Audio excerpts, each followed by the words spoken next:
mon pays, le Sénégal, a accueilli le peuple d'Haïti au tremblement de terre.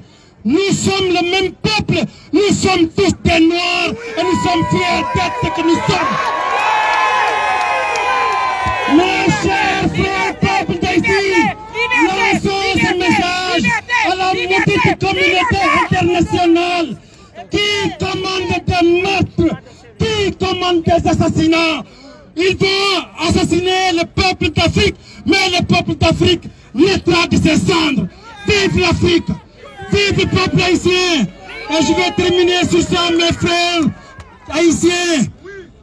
Sachez que, à travers le Sénégal, à travers toute l'Afrique dans son ensemble, nous sommes et nous resterons tous des Jovenel Moïse. Mes chers peuples d'Afrique, mes chers peuples haïtiens, comme l'avait dit Sankara, l'esclave qui n'est pas capable d'assumer sa révolte ne mérite pas que l'on s'apitoie sur son sort. Cet esclave répondra seul de son malheur si se fait l'illusion sur la condescendance suspecte d'un maître qui prétend le franchir. Seule la lutte libère, libérer le peuple africain et la lutte continue.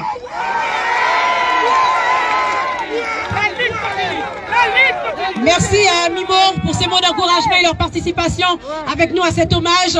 Merci Mimo pour le livre, c'est un écrivain. Si vous voulez vous procurer son livre, n'hésitez pas à le joindre. Nous allons tout de suite écouter Samantina. Pour ceux qui ne connaissent pas Samantina, c'est la secrétaire, enfin, celle qui est toujours au bureau, qui prend les dossiers, qui fait les enregistrements. Tous les samedis, elle est au bureau de la Fondation Moustadjan. Est-ce qu'on peut l'applaudir? C'est la star de la Fondation Moustadjan.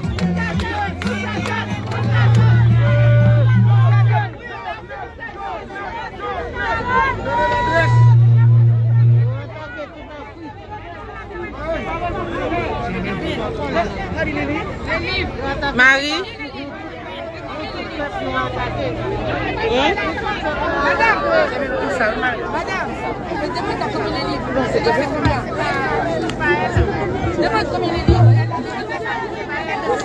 Bonsoir tout le monde. Bonsoir.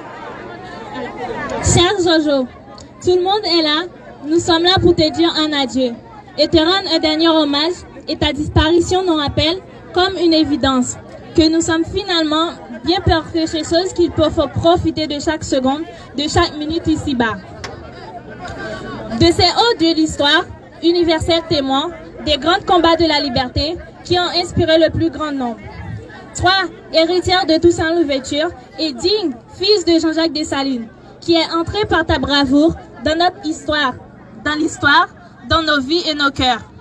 Nous aurions aimé te parler en chair et en os, et mieux encore t'entendre nous parler et nous entraîner à transformer ton rêve pour Haïti. En réalité, mais nos visages rincés par des larmes intarissables, nous nous adressons à ton âme comme si tu étais prêt, pour te dire ce que nous ressentons.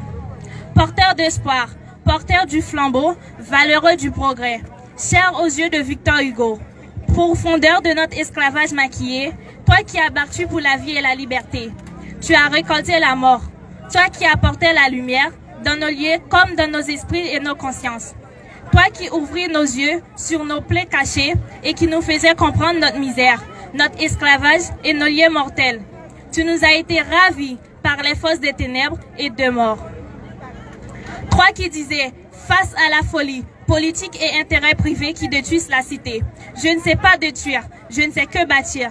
Tu as été frappé par les forces de destruction. À tes adversaires, tu adressais un « je vous aime » sincère, mais ta main a été repoussée. Tu as été respiré l'amitié, mais tu as récolté la violence perverse, l'assassinat moral, la haine mortelle. Jojo, tu as été poursuivi, taraudé par les questions de Jean-Jacques Dessalines. Et ceux-là, n'auront-ils rien? Alors, du pays de Voltaire, nous, c'est parti du peuple, naïf, candide, gens simples. Nous demandons maintenant que tu es mort. Est-ce qu'il nous faut renoncer à l'optimisme, renoncer à l'espoir? Tu nous as été ravis, alors qui maintenant va s'intéresser au sang?